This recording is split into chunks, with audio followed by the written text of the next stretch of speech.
அன்னை ஸ்ரீ சாரதா தேவியின் அன்பு மொழிகள். கணவனும் மனைவியும் ஒற்றுமையாக இருந்தால்தான் ஆன்மீக முன்னேற்றம் ஏற்படும். வாழ்க்கையில் அடைபட்டு அதன் பிறகு பலர் இறைவா என்பார்கள். ஆனால் சிறு வயதில் மனம் புத்தம்புது மலராக இருக்கும்போதே அதை பகவானிடம் சமர்ப்பிப்பவனே பாக்கியவான். ஏதோ காரணத்திற்காக நளினி கோபத்துடன் வந்து அமர்ந்தாள். அன்னை அதை கண்டித்தார்.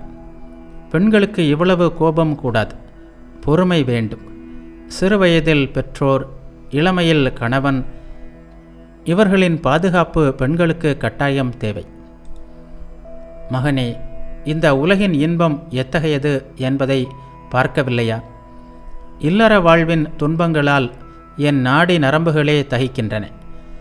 இறைவன் மட்டுமே உண்மை, மற்ற எதுவும் உண்மை அல்ல. வாழ்க்கையின் நோக்கம் இறைவனை அடைவதே, எப்போதும் அவரது நினைவில் ஆழ்ந்திருப்பதே.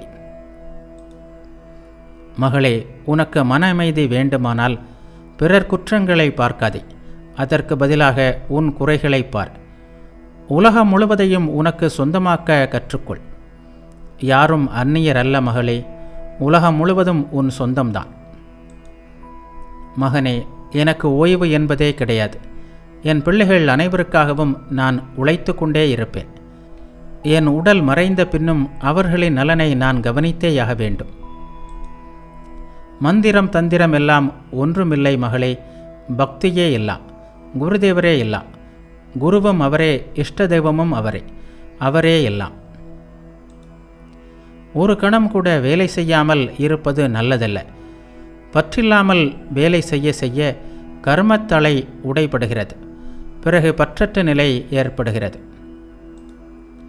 ஞானம் வந்துவிட்டால் குருதேவர் உட்பட அனைத்தும் மாயை என்பதையும், எல்லாம் காலத்தில் தோன்றி காலத்தில் மறைபவை என்பதையும் மனிதன் காண்கிறான்.